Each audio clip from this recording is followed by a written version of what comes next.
Police General Romel Francisco Marbil, bagong hepe ng Philippine National Police. Problema sa cybercrime, terrorism, transnational crimes, pinatututukan ni Pangulong Ferdinand Marcos Jr. Pagtaas ng heat index sa ilang lugar sa bansa inaasahang hanggang Mayo. Ayon sa Pag-asa, yellow alert status posibleng itaas dahil sa demand ng kuryente. Department of Agriculture, mahigpit na binabantayan ang bakunahan sa mga hayop kontra anthrax. Kumpanyang hindi nakatapos ng paghuhukay sa kalsada noong long holiday, pagmumultahin ng MMDA. Department of Agriculture Food Masters, napersa ang Do or Die Game 3 sa finals ng UNTV Cup Season 10.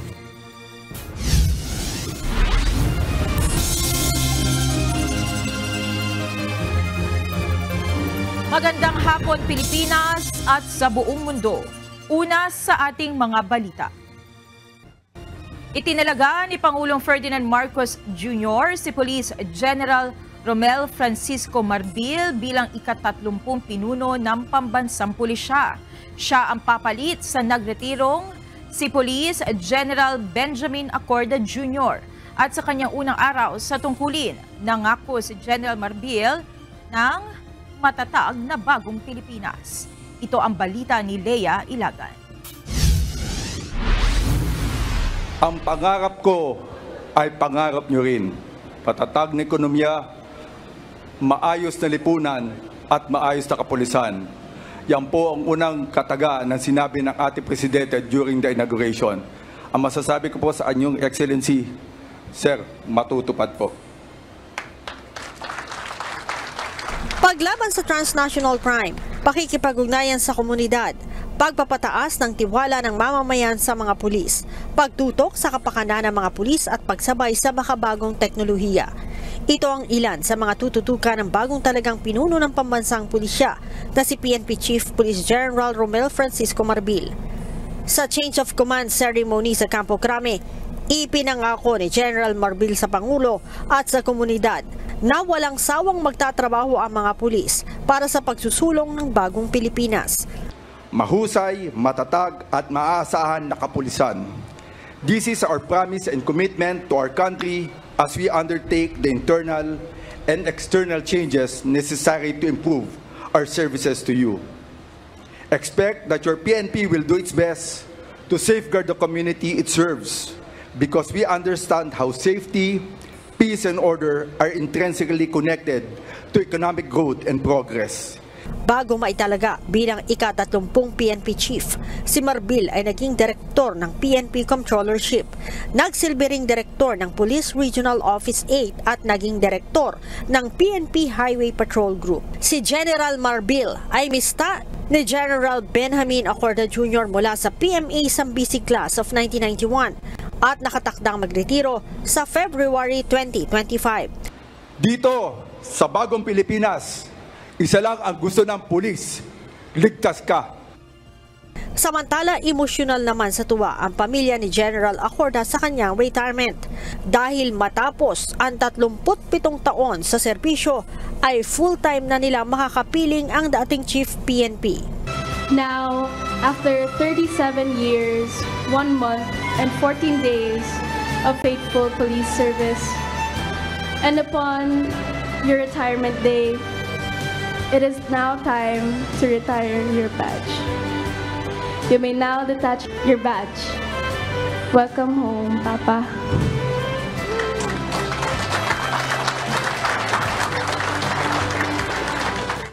Sa kanyang retirement speech, pinagmalaki ni General Acorda ang pagbaba ng krimen sa panahon ng kanyang pamumuno sa pambansang pulisya. Sa katunayan, nahirang ang Pilipinas bilang ikatlo sa pinakaligtas na bansa sa Southeast Asia.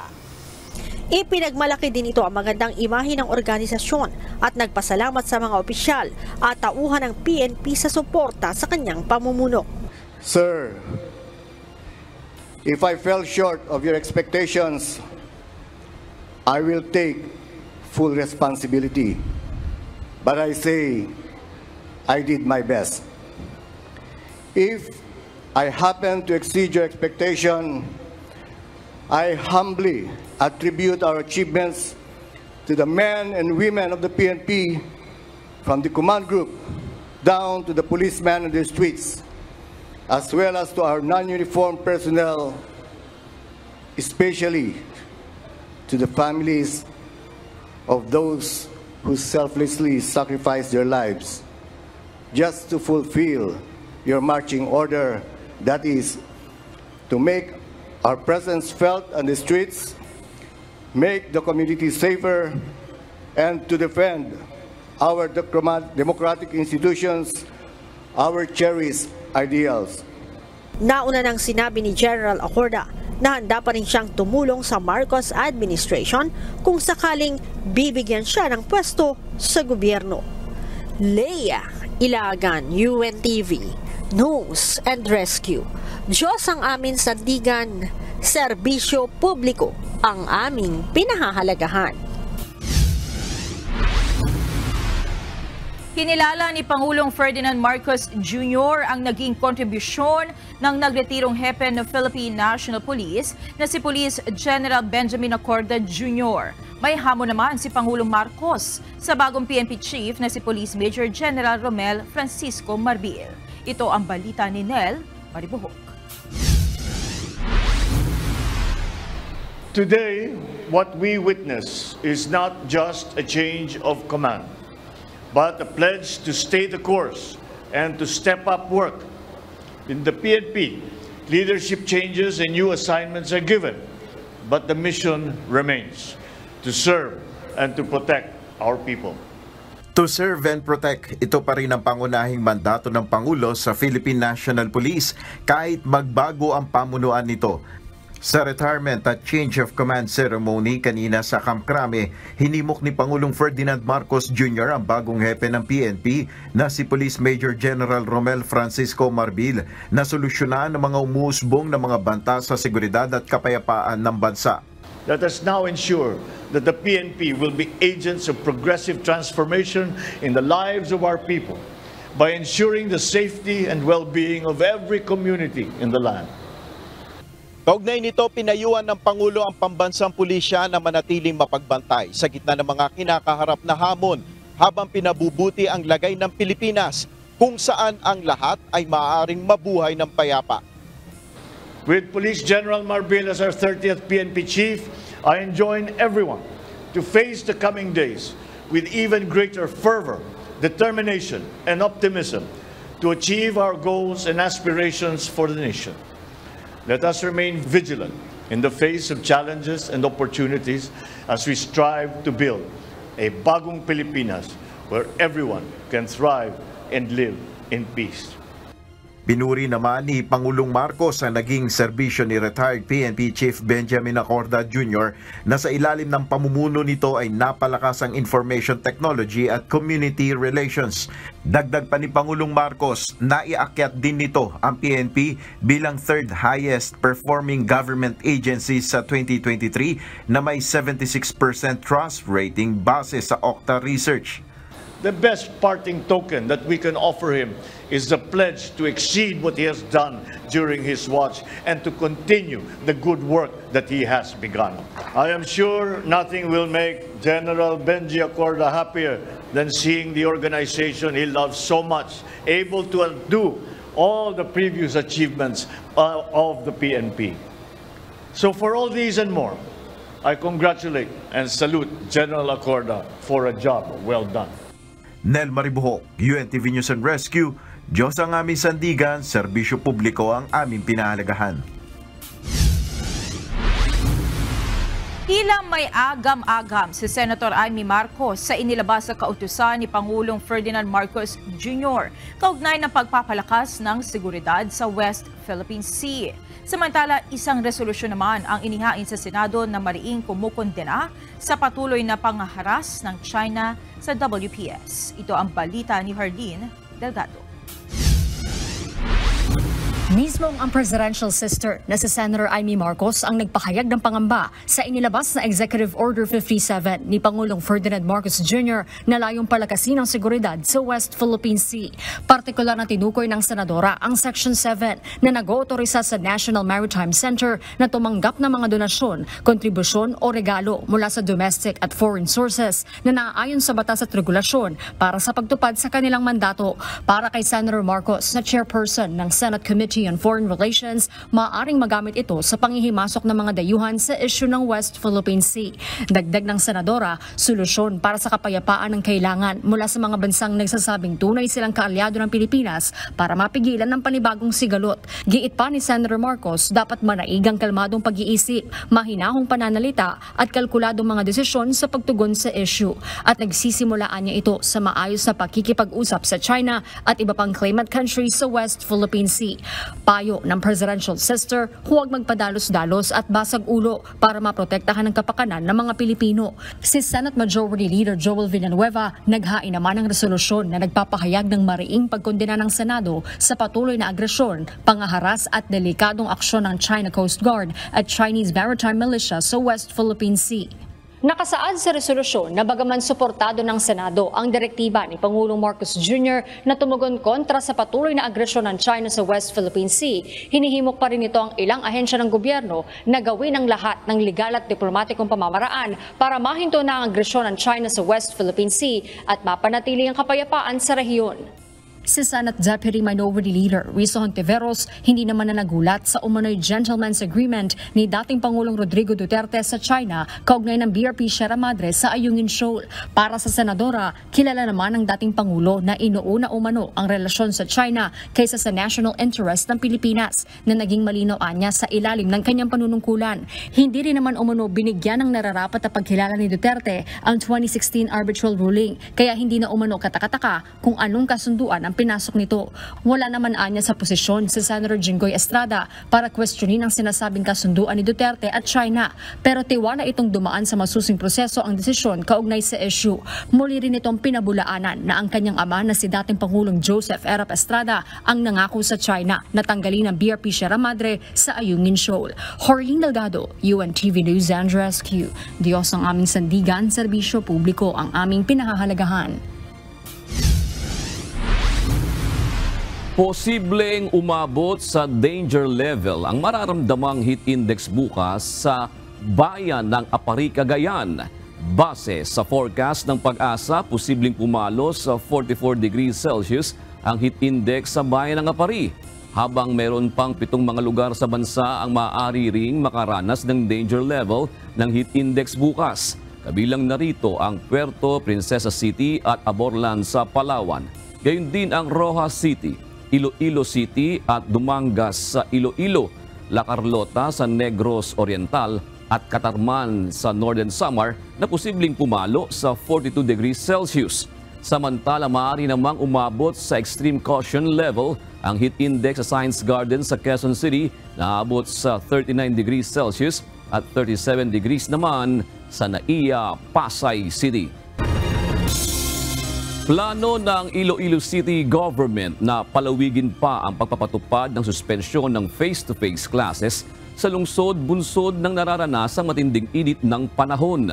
Isa ang Iloilo City sa mga lugar sa bansa na kadalasang umaabot sa danger level ang nararanasang heat index. Kabilang rin sa plano ng lungsod ang posibleng pagdedeklara ng state of calamity dahil sa kakulangan ng supply ng tubig. Bukod sa Iloilo City, ilan pang mga lugar sa Bacolod, Negros Oriental at South Cotabato ang nagdeklara ng suspensyon ng face-to-face classes ngayong araw, bunsod ng mainit na temperatura.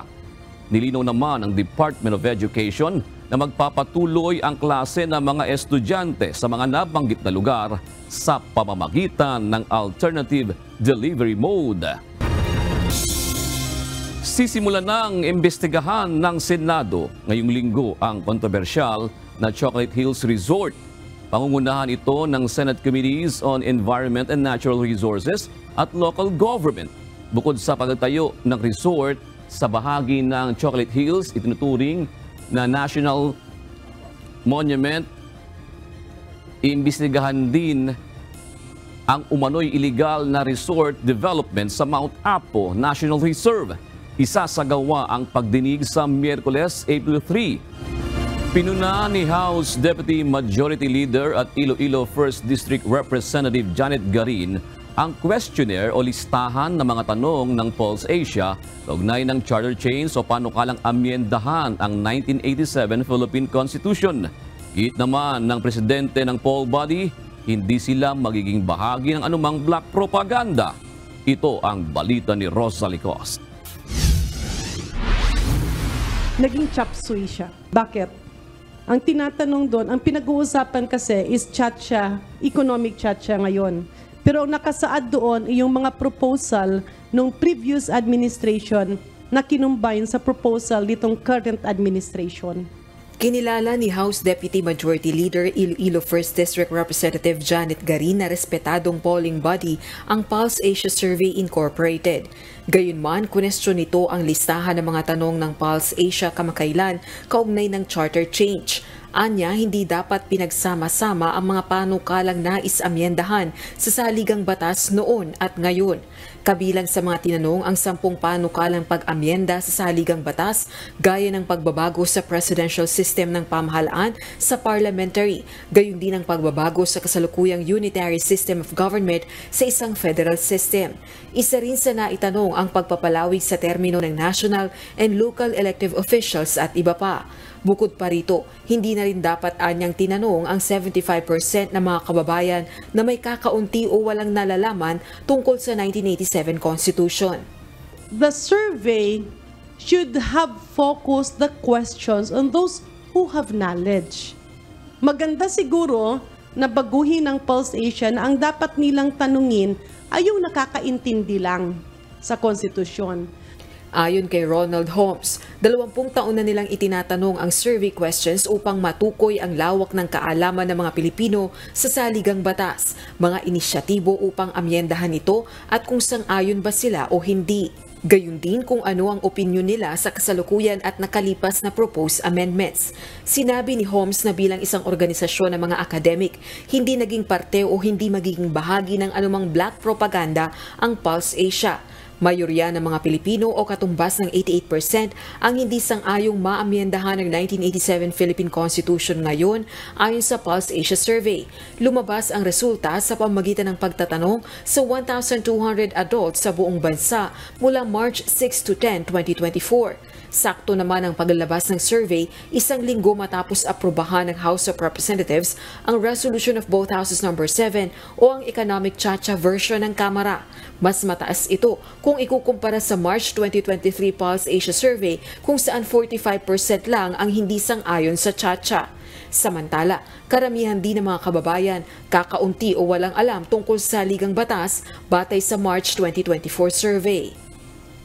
Batay kay Pulse Asia President Holmes, karaniwang 2 hanggang 3 linggo pagkatapos ng fieldwork nila prinoproseso ang datos na nakalap sa isinagawang face-to-face interviews para sa isang nationwide survey. Rosa Licos, UNTV News and Rescue. Diyos ang aming sandigan, serbisyo publiko ang aming pinahahalagahan. Nalagpasan ng Pilipinas sa kauna-unahang pagkakataon ang $100 billion exports noong 2023. Ayon sa Export Marketing Bureau ng Department of Trade and Industry, ang full-year total exports ng bansa sa goods and services ay umabot sa $103.6 billion noong nakaraang taon, 4.8% na mas mataas kumpara noong 2022. Ayon sa DTI, ang paglago ng export ng Pilipinas ay dahil sa paglakas ng performance ng Information Technology at Business Process Management o IT BPM sectors. Dagdag pa rito ang pagtaas ng kita mula sa turismo. Narito naman ang mga balita sa iba't ibang panig ng mundo ay hatid ng ating global correspondent na si Mariela Toza mula sa Perth, Australia. Magandang hapon, Mariel. Kumusta ang seguridad sa komunidad dyan sa Australia? Magandang hapon din sa inyo dyan sa Pilipinas, June. June, dito nga in general ay maayos naman at may mga polisiya na ipinapatupad upang mapaigting ang seguridad ng mga komunidad dito sa Australia. May mga sapat na bilang ng pulisya na nakadeploy per town o suburbs upang mapanatili ang katahimikan at seguridad dito. Ngunit June, may mga partikular nga na lugar sa bansa na talagang umabot na sa crisis points pagdating sa pagtaas ng youth violence at isa na nga rito ang Alice Springs sa Northern Territory. June? Alright, Mariel, ibigay mo ng iba pang mga balita sa iba't ibang panig ng daigdig.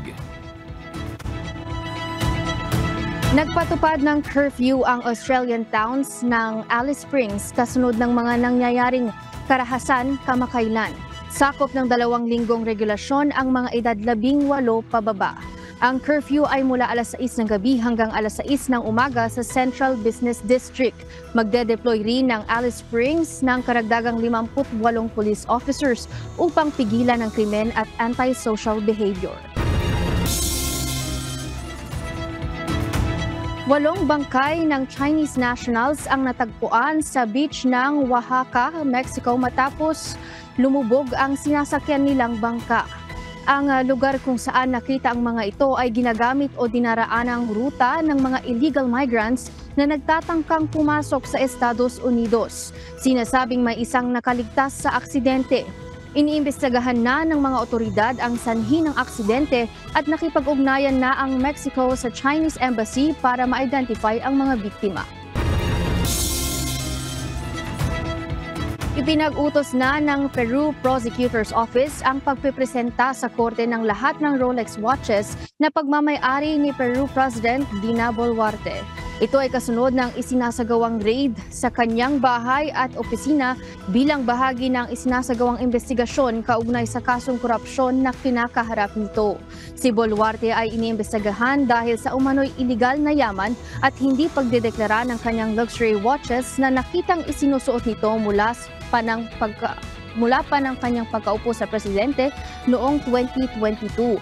Ayon sa Prosecutor's Office, hindi umano nakita sa isinasagawang raid ang mga mamahaling relo ni Boluarte. Gayunman, na-recover pa rin ang iba pang mahahalagang kagamitan na may kaugnayan sa kanilang investigasyon.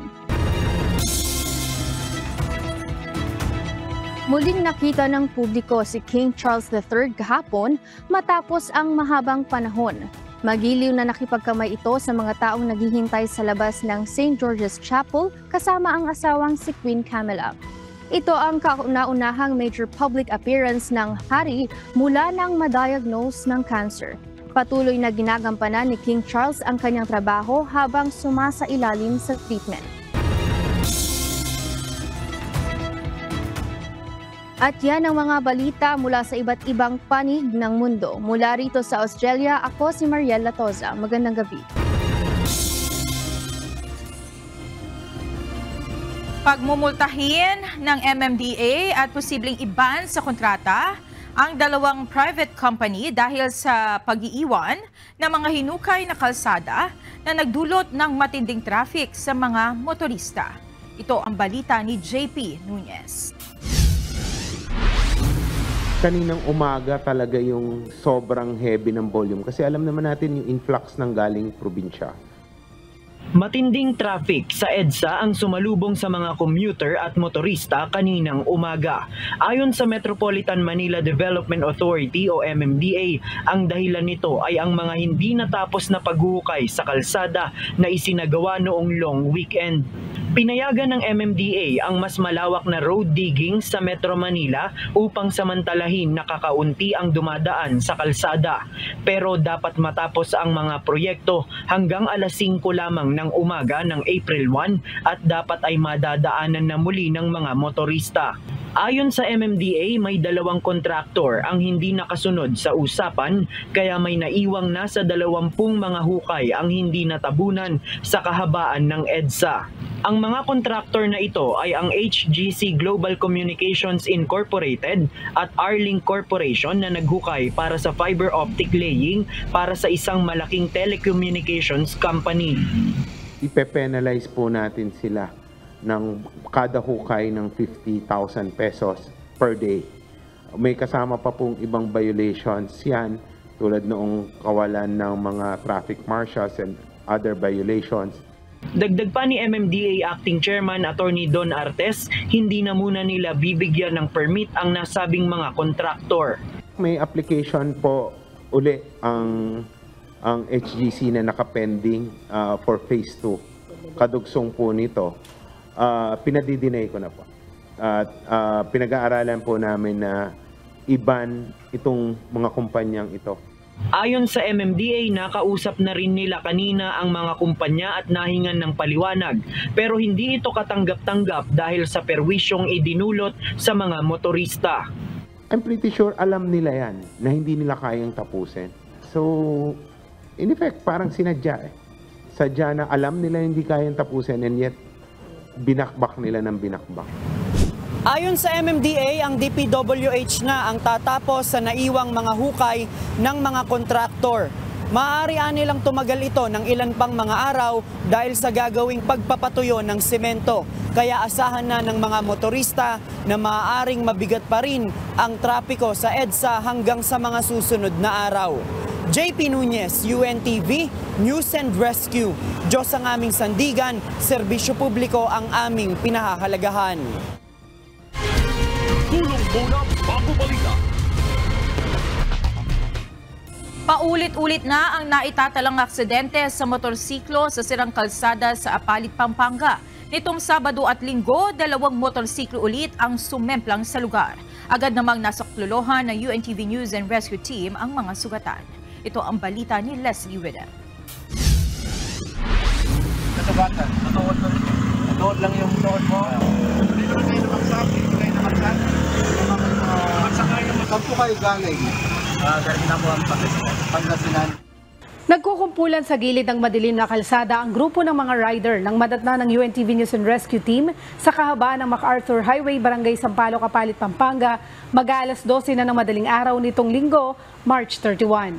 Ayon sa driver ng motorsiklo, galing sila sa Pangasinan at pauwi na sana sa Makati City nang madulas sa mabuhangin at hindi pa naayos na kalsada kaya ito sumemplang.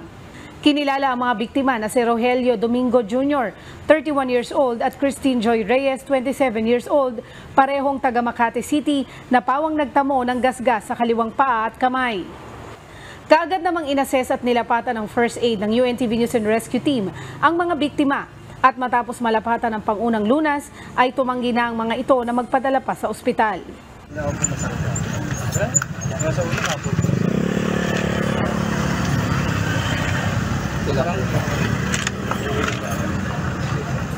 Dito po sa likod.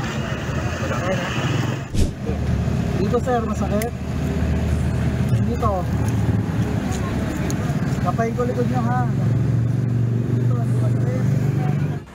Alas 2 naman ang madaling araw nitong Sabado, March 30, habang binabaybay ng UNTV News and Rescue Team ang kaparehong kalsada sa Barangay Sampaloc, Apalit, Pampanga, ay pinara sila ng 2 security guards upang humingi ng tulong. Nakaupo na sa tabi ng kalsada ang 2 biktima na sumemplang din ang motorsiklo matapos mabulaga sa sirang kalsada. Kayo vlogging? Malinaw, Pangasinan. Tapos pauwi na kayo? Pauwi na. Tapos dito na banda, padilim. Hindi namin napansin may lubak pala dyan. Tapos patagal namin bigla kami tumalis. Nagtamo ang mga ito ng galos at gasgas sa kanang siko, maging sa kanang tuhod nito, pababa hanggang sa kanang paa. Ayon sa nakasaksi, 2 beses na nawala ng malay ang lalaking biktima. Nakahalando dito sa gitna kaya agad naman namin tinakbuhan. Yung lalaki, pinilit niya na ilit yung motor niya. Tapos nung pagbalik niya sa gitna, para saklolohan naman yung asawa niya yata, saka naman siya nahimatay na 2 beses, kaya nabilita kami tumawag ng Apalit Rescue. Sakto nga dumaan kayo, kaya narespondihan natin kaagad. Matapos mabigyan ng pangunang lunas ang mga biktima, ay inendorso ito sa Barangay Sampaloc Rescue Unit na siyang nagdala sa mga ito sa ospital. Leslie Widem, UNTV News and Rescue. Diyos ang aming sandigan, serbisyo publiko ang aming pinahahalagahan. Nagbabala ang pag-asa sa mga heat index na umaabot sa tinatawag na danger levels na nararanasan sa ilang lugar sa Pilipinas. Umabot na rin sa 1.75 billion pesos ang pinsala sa agrikultura ng El Nino sa bansa. Samantala, posible ring maging manipis na ang reserbang kuryente sa Luzon ngayong Abril pa lamang ayon sa Department of Energy. Ito ang balita ni Jed Neresina. Usually yung 42 and up to 52, ito yung considered natin as danger na category sa heat index. Pumapalo na ng 42 degrees Celsius pataas ang heat index o nararanasang init sa ilang lugar sa bansa. Babala ng Pag-asa, nasa danger levels o mapanganib na ang ganitong kataas na heat index. Ayon sa weather specialist na si John Manalo, kadalasang nararanasan ito ng mga nasa mababang lugar. Usually yung mga stations na low-lying areas or yung mabababa yung elevation or yung halimbawa yung Tugigaraw, na-expect natin na matataas yung heat index natin dyan. Dagupan din, meron din sa baba. Yung ngayon ay Northern Samar, isa yun sa mainit. And then at sometimes or yung Cotabato. Karaniwang nagsisimula ito sa buwan ng Marso at tumataas sa mga sumusunod na buwan. Then April, tumataas siya. Isa sa pinakamataas na buwan natin ng matataas yung temperature ay yung May. At ito rin yung buwan na kung saan pinakamatataas na values ng heat index yung na-observe natin. Kaya isa sa inaasahan ng Pag-asa na posibleng madagdagan ang mga lugar sa bansa na aabot sa danger level ang heat index. Kasi ngayon, yung mga nasa danger level natin, 6 stations lang.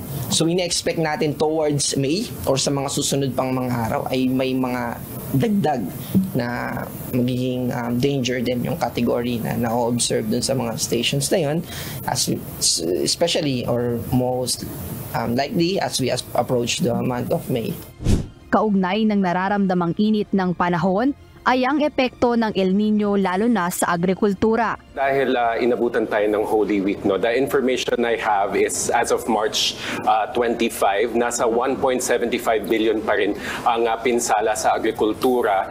Higit 32,000 hektarya na ang apektado sa bansa dahil sa nararanasang El Nino. Dagdag pa ni Assistant Secretary Joey Villarama, ang tagapagsalita ng Task Force El Nino, maaaring maapektuhan ng nararanasang El Nino ang halos buong bansa. Yung projection po ng Pag-asa is from 67 to 71 provinces. So yung actual almost all of the 80 provinces. Actually pag tungtong po ng pagtatapos ng Abril, baka yung 80 pong yun apektado na in varying degrees. Yun yung dry conditions, dry spells at saka drought. So ang projection ng Pag-asa is yung 80 po na lalawigan by the end of April is more or less may epekto, although iba-iba ang impact nito. Hindi rin aniya maaalis ang posibilidad na bumaba ang supply ng tubig, lalo at tumataas din ang konsumo ng mga tao sa ganitong panahon. Patuloy na bumababa ang level ng dam, particularly ng Angat Dam. Dahil po officially summer season na, mas mataas po ang konsumo ng mga household.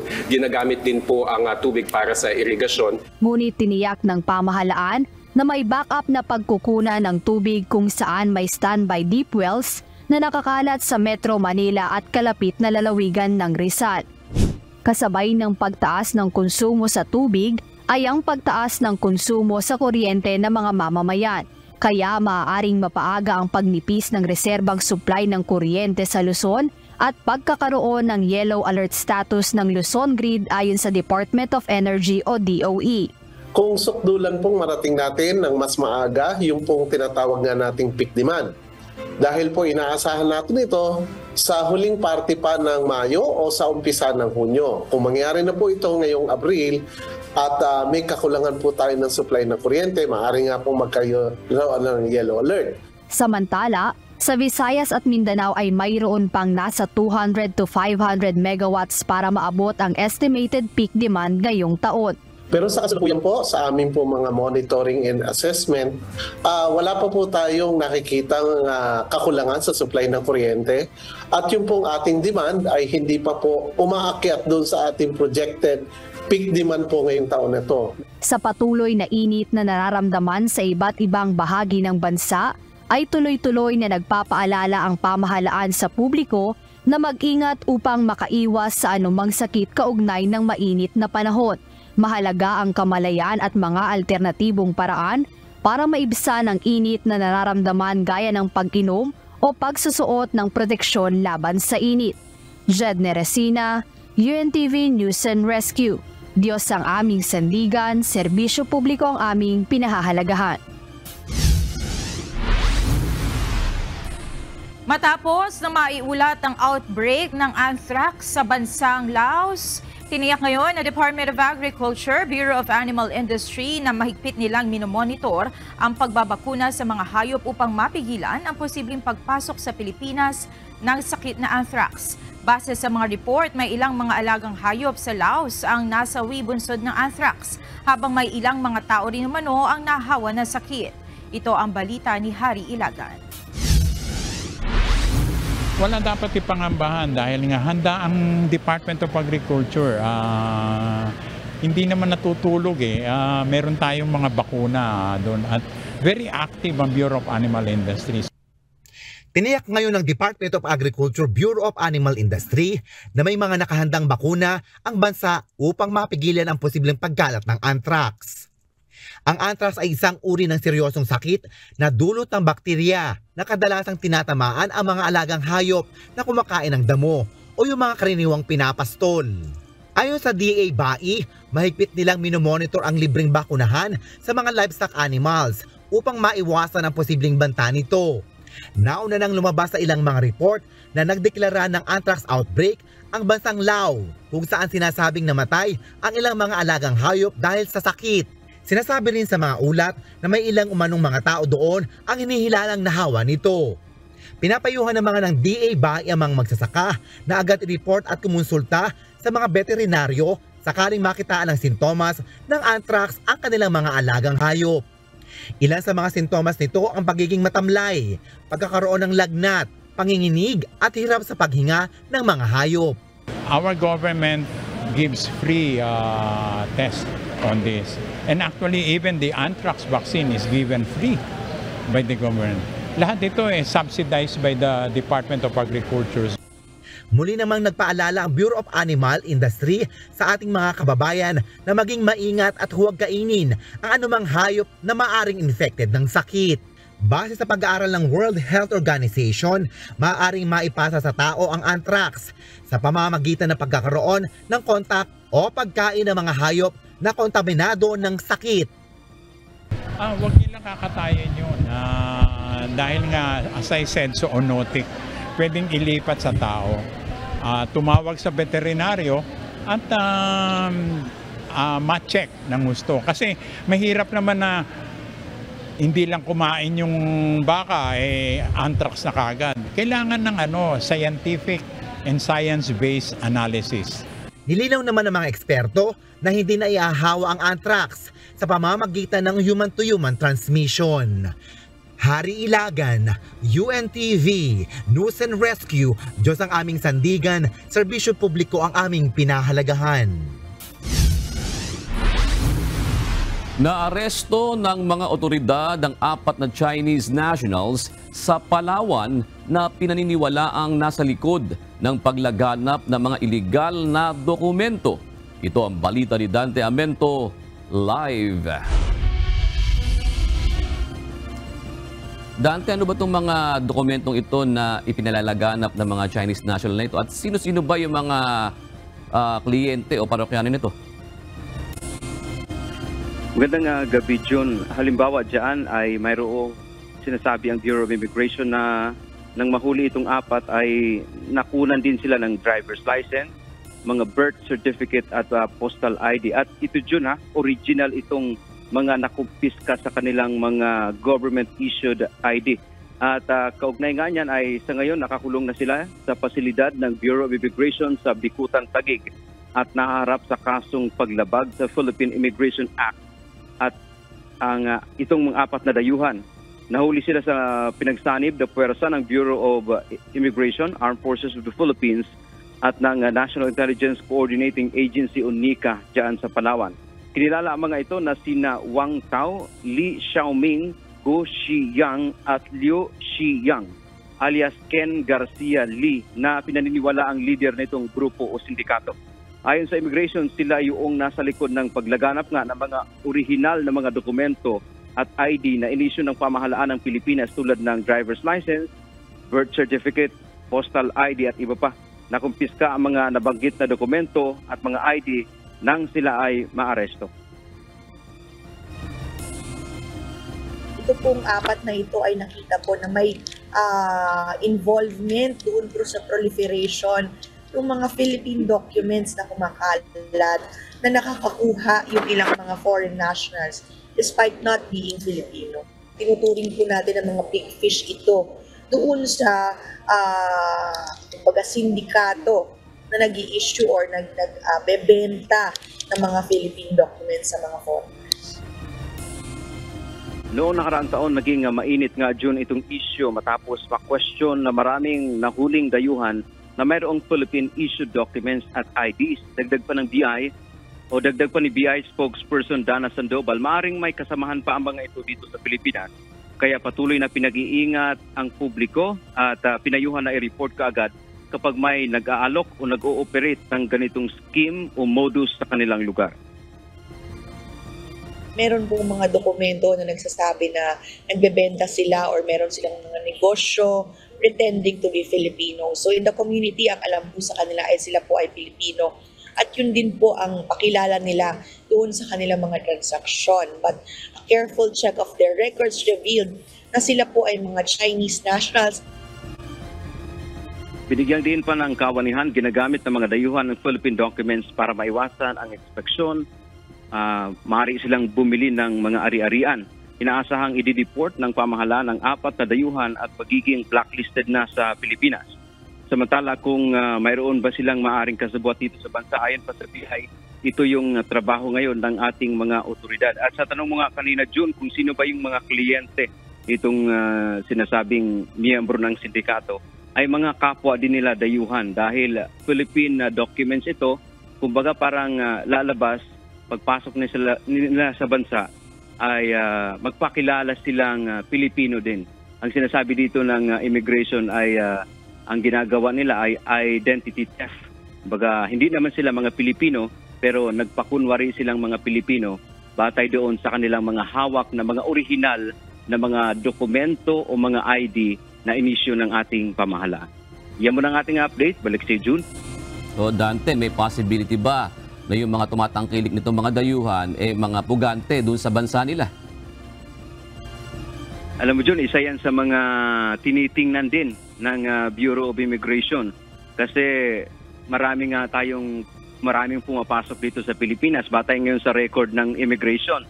Palagi yan, madalas, mayroong kasong rape o kaya mayroong kasong iba't ibang mga kaso sa kanilang lugar. Parang ang ginawa nila ay, sabi nga ng BI, ay ginawa nilang taguan itong Pilipinas. Kaya nga kamakailan lang, June, kung matatandaan ng ating kasangbahay, mayroong 2 diniport ang Pilipinas na miyembro nitong sinasabing Luffy Gang o Syndicate. Diyan naman nag-ooperate sa Japan. Noong nakaraang taon naman, may 8 pa na diniport din ng gobyerno na puro yon mga wanted doon sa kanilang mga lugar sa iba't ibang bansa tulad ng Japan at diyan sa China. So yun ngayon ang tinitingnan nga dyan ng Bureau of Immigration bukod doon sa kanilang pagkuha illegally ng mga dokumento ng pamahalaan ng Pilipinas, kaya maidi-deport sila kasi mayroong, yun kasi ang isa sa mga requirement na mabilis maidi-deport ang isang dayuhan kapag nire-request ng isang bansa, halimbawa ng Japan, na ibalik sa kanila yon dahil mayroong kaso. So yun yung magpapadali ng deportation ng isang dayuhan. Alright, maraming salamat, Dante Amento.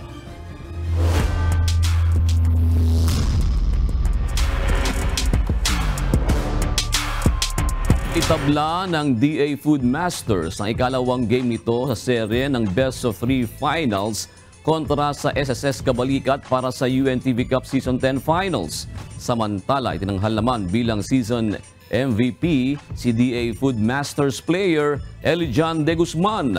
Ito ang balita ni JP Nunez.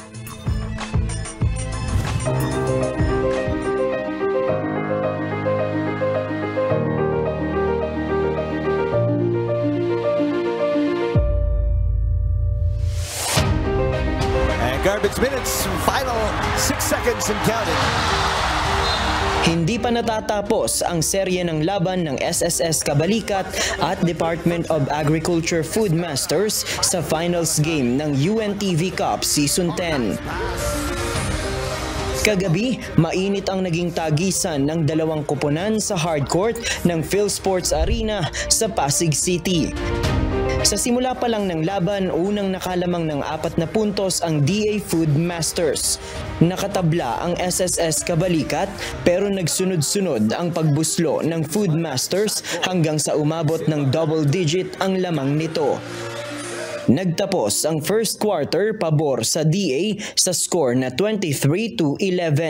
Sa second quarter ng game, lalo pang lumobo ang double digit na lamang ng Food Masters na umabot ng 22 points. Pero bago matapos ang quarter, naibaba ng SSS ang kalamangan sa 15 points at nagtapos ang first half sa score na 50-35. Pagpasok ng third quarter, inalagaan na ng Food Masters ang kanilang kalamangan na hindi bumababa ng 20 points. Lumamang pa ng 27 points ang Food Masters matapos maalis sa game ang scorer ng SSS na si Carl Kiambao dahil sa pangalawang unsportsmanlike foul. Sa pagtatapos ng third quarter, bahagyang nakahabol ang SSS at muling naibaba ang lamang ng DA sa 15 points. Pabor pa rin ang game sa Food Masters sa score na 72-57. Ayan with a fake. Leaves in for the long two. Don't take that. Sa fourth quarter, tila pumabor na talaga sa Food Masters ang Game 2 ng serye dahil hindi na naibaba ng SSS ang double-digit na abante ng DA. Nagtapos ang game sa score na 90-74 at naipwersa ng Food Masters ang Game 3 ng finals. Itinanghal na best players of the game sina Shanko na nakakuha ng 28 points, 9 rebounds, 6 assists, 2 steals at 4 blocks. Habang si Julius Kasaysaya naman ay 11 points at 3 rebounds. Sumaksak na sa isip namin na wala nang bukas. So pag nakuha nila to, wala na, pahinga na lahat. So bawat tulong po ng Diyos naibigay sa amin yung panalo. Talagang pinaghirapan po namin talaga through practice yung mga adjustment nila coach na ginawa.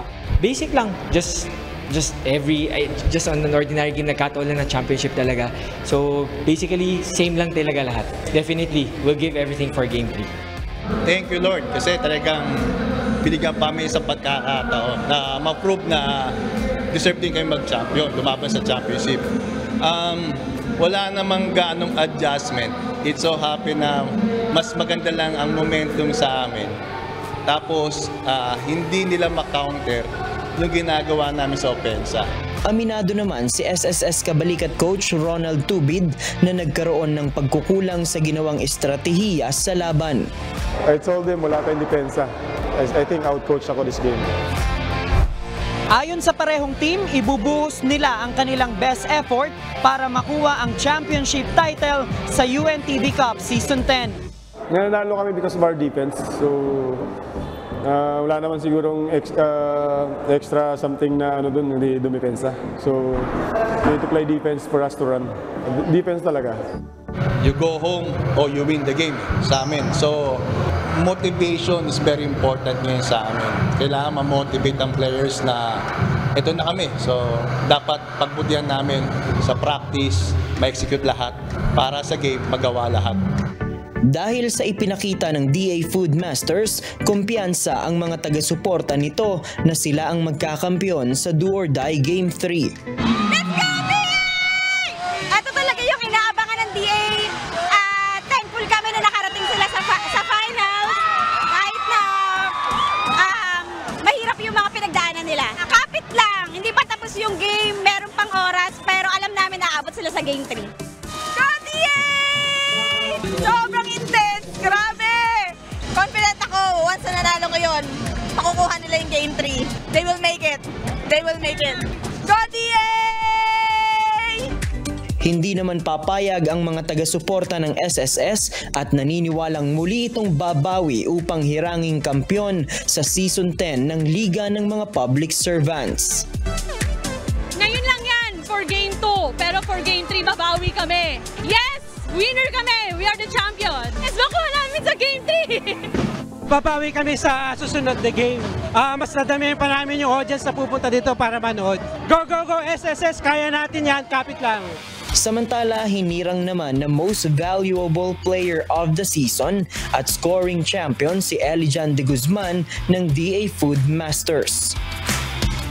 Parang testament kasi yun ng hard work. Hindi lang ako, pati yung buong team. Kasi kung wala sila, hindi ko rin naman makuha yung award. Defensive Player of the Year naman si NHA Home Masters center Marvin Mercado. Kasama naman sa Mythical 5 sina Elijan de Guzman ng Food Masters, Marvin Mercado ng NHA Home Masters, Listian Amparado ng SSS Kabalikat, Darwin Cordero ng AFP Cavaliers at Alfie Grijaldo ng DENR Warriors. Samantala, kaakibat ng tagisan sa hardcourt ang pagbibigay ng serbisyo publiko mula sa mga partner agencies ng UNTV Cup. Nasa halos 200 ang naasistehan sa kanilang concern mula sa SSS, PhilHealth at Pag-ibig. Nakatakda namang isagawa ang third game sa pagitan ng DA Food Masters at SSS Kabalikat sa darating na April 15 sa PhilSports Arena sa Pasig City. JP Nunez, UNTV, News and Rescue. Diyos ang aming sandigan, serbisyo publiko ang aming pinahahalagahan.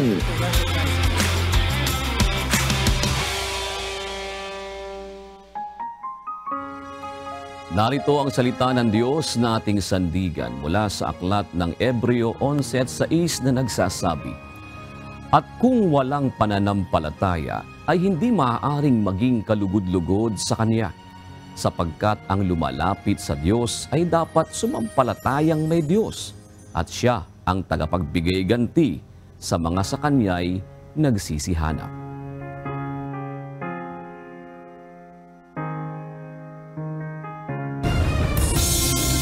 At yan ang naging kabuuan ng ating balitaan ngayong gabi. Aming inilahad ng buong katapatan kung paano namin nasaksihan. Kayo'y makapagtitiwala na ang aming nakita at narinig, ang aming ibinabalita. At dito po sa UNTV, Diyos ang aming sandigan, serbisyo publiko naming pinahalagahan. Gandang gabi po.